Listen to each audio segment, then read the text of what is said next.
حمزہ شہباز لاہور میں news conference کر رہے ہیں، آپ کو براہ راست لے چلتے ہیں۔ اللہ تعالیٰ اپنے پیار کو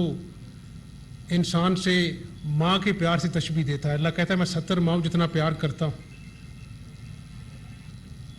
لیکن یہ وطن بھی تو ہماری ماں ہے نا، یہ ریاست ہماری ماں ہے۔ جب ماں سے محبت کا احساس جاتا رہے تو پھر یہی کچھ ہوتا ہے جو آج 74 سال بعد جس دوراہے پہ ہم کھڑے۔ گزارش یہ ہے کہ آج اخباروں میں نہیں پڑھتے کہ سگے بھائی نے جائیداد ہتھیانے کے لیے سگے بھائی کا خون کر دیا، باپ سے تلخ کلامی ہوئی، باپ کو قتل کر دیا۔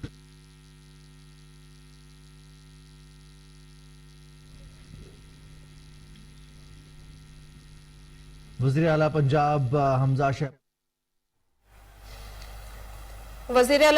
حمزہ شہباز لاہور میں نیوز کانفرنس کر رہے تھے۔ وزیر اعلیٰ پنجاب حمزہ شہباز کا کہنا تھا گزشتہ روز پنجاب کا بجٹ پیش کر دیا گیا، بطور وزیر اعلیٰ مجھ پر پنجاب کی بڑی ذمہ داری ہے۔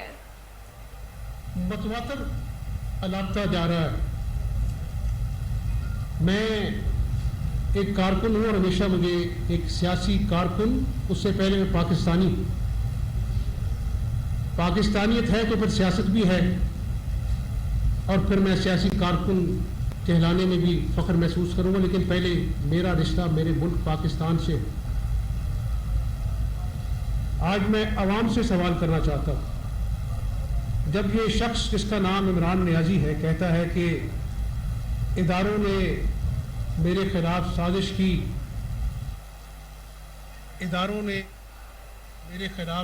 کی، جب یہ کہتا ہے کہ خدا نخواستہ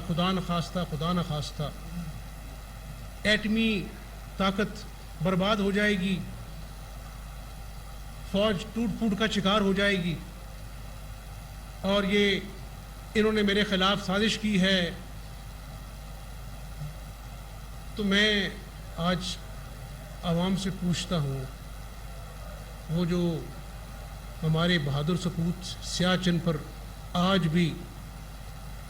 یخ بستہ موسم میں اپنے ملک و قوم کے لیے ڈیوٹی انجام دیتے ہیں، سرحدوں پہ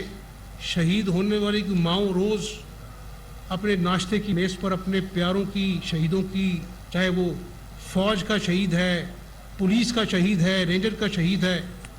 ان کو روز دیکھ کر وہ مائیں بیٹیاں روز جیتی ہیں، روز مرتی ہیں۔ تو آج قوم یہ فیصلہ کر لے کہ کیا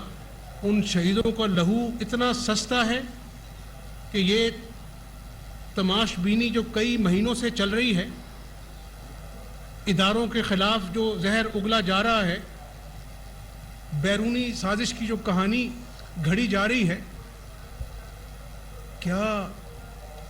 ان ماؤں کے، شہیدوں کی ماؤں کے جذبات اتنے سستے ہو گئے کہ اس جھوٹے شخص کے بوجھ تلے وہ دب جائیں؟ ایسے معاملہ کیسے چلے گا؟ آپ کو یاد ہوگا کہ یہی کہتا تھا کہ جی اتنے حلقے کھول دو، 4 حلقے کھول دو۔ وہ جمالی صاحب اس وقت سپریم کورٹ کے چیف جسٹس سے، 4 حلقے کھل گئے، فیصلہ سامنے آ گیا کہ کوئی دھاندلی نہیں ہوئی۔ اس نے کہا میں نہیں مانتا۔ آج جب ہم بیٹھے ہیں آپ سے بات کر رہے ہیں، یہ کہتا ہے کہ سپریم کورٹ کی آپ اپنا جو ہے وہ کمیشن بنا دیں، اور بھئی سپریم کورٹ نے تو کہا تھا کہ جی فلاں ایجنسی جو ایک تحقیقات کرے، آپ نے بھرے جلسے میں کہا کہ یہ تو سرکاری نوکر ہے۔ بات سمجھنے کی یہ ہے کہ ایک آدمی 4 سال میں قوم سے کیا ہوا کوئی ایک وعدہ پورا نہیں کر سکا۔ میں بات اپنی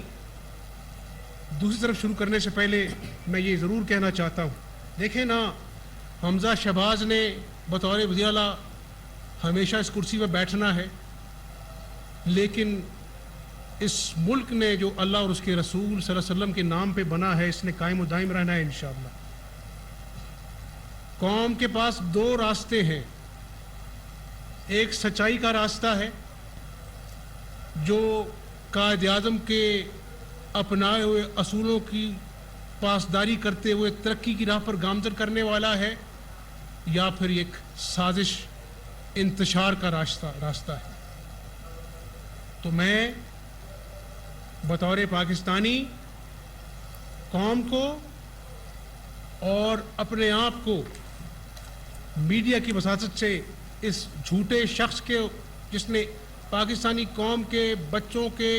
خوابوں کو چکنا چور کیا، 1 کروڑ نوکریوں کا جھوٹا وعدہ کر کر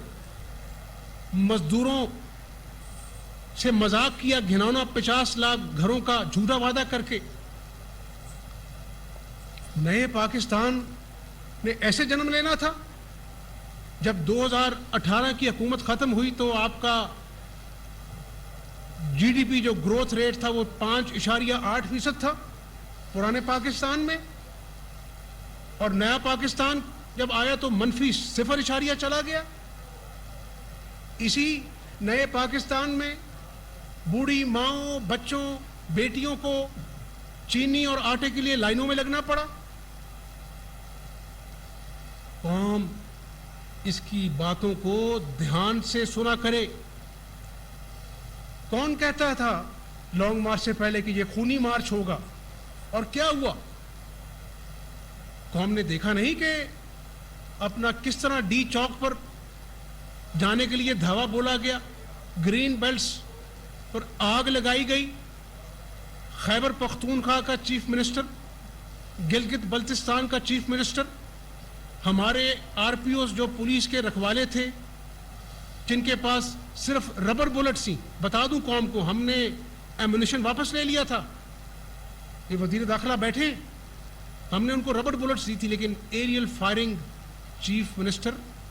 اور گلگت بلتستان کے اور خیبر پختونخوا کے ہمارے پولیس والوں پر اوپن ایریل فائرنگ کر رہے تھے۔ یہ کون سی سیاسی لانگ مارچ تھی جو پاکستان کے دارالخلافہ میں بلٹس کے ساتھ، گنوں کے ساتھ، ڈنڈوں کے ساتھ، کرینوں کے ساتھ، بلڈوزر کے ساتھ جاری تھی؟ اور پھر قوم نے دیکھا کہ 25 لاکھ میں سے صرف 24,90,000 لوگ کم تھے اور موصوف خطاب کر رہے تھے، اور کہا تھا کہ میں تو یہاں پر بیٹھوں گا جب تک الیکشن کا بگل نہیں بجے گا، اور ایک ہی رات میں جو ہے وہ شوق اتر گیا اور بنی گالہ تشریف لے گئے۔ اسی طرح صوبے کی طرف آنے سے پہلے بتاتا چلوں، میں سیاسی کارکن ہوں۔ 1993 میں نے جیل کاٹی، 6 مہینے بعد جب عدالت میں پیش کیا گیا، انہوں نے کہا یہ تو 18 سال کا ہے، اس کے اوپر مقدمہ نہیں بنتا۔ جب کھیلنے کی عمر تھی، 10 سال ایک عامر کے دور میں یغمالی بنا رہا، باپ کینسر کے مرض میں مبتلا تھا، اس کی اپنا جو ہے تیمارداری کے لیے نہ جا سکا، دادا کو اکیلے لحد میں اپنے کندھوں پر اکیلے اتارا، کوئی دوسرا فیملی ممبر نہیں تھا، ابھی 22 مہینے جیل کاٹی، اور عدالت کا فیصلہ آپ کے سامنے ہے کہ کوئی کرپشن کے شواہد نہیں ملے۔ میں آپ کو اس لیے یہ باتیں نہیں بتا رہا کہ میں کوئی دودھ کا دھلا ہوں، میں بڑا گناہ گار ہوں، خطا خواہ ہوں، اللہ سے معافی مانگ کر اپنا دن شروع کرتا ہوں۔ لیکن جب مجھے یہ پتہ لگا کہ آئی جی کو اور چیف سیکرٹری کو پیش کیا جائے حضور والا کی عدالت میں، اس کے بعد سوچا جائے گا کہ 12 کروڑ عوام کے قسمت کا جو فیصلہ ہے، جو مزدور، کلرک، بے روزگار، دہاڑی دار انتظار کر رہا تھا کہ بجٹ میں میرے لیے کیا اپنا جو ہے ٹھنڈے ہوا کا جھونکا ہے، اس کا فیصلہ بعد میں کرے گا، پہلے آئی جی اور چیف سیکرٹری کو پیش کیا جائے۔ اب میں قوم کو سچ بتانا چاہتا ہوں، میں نے ایک لمحے کے لیے سوچا، میں نے کہا حمزہ شہباز شریف، کیا ڈپٹی اسپیکر پر جو جان لیوا حملہ ہوا، جس پر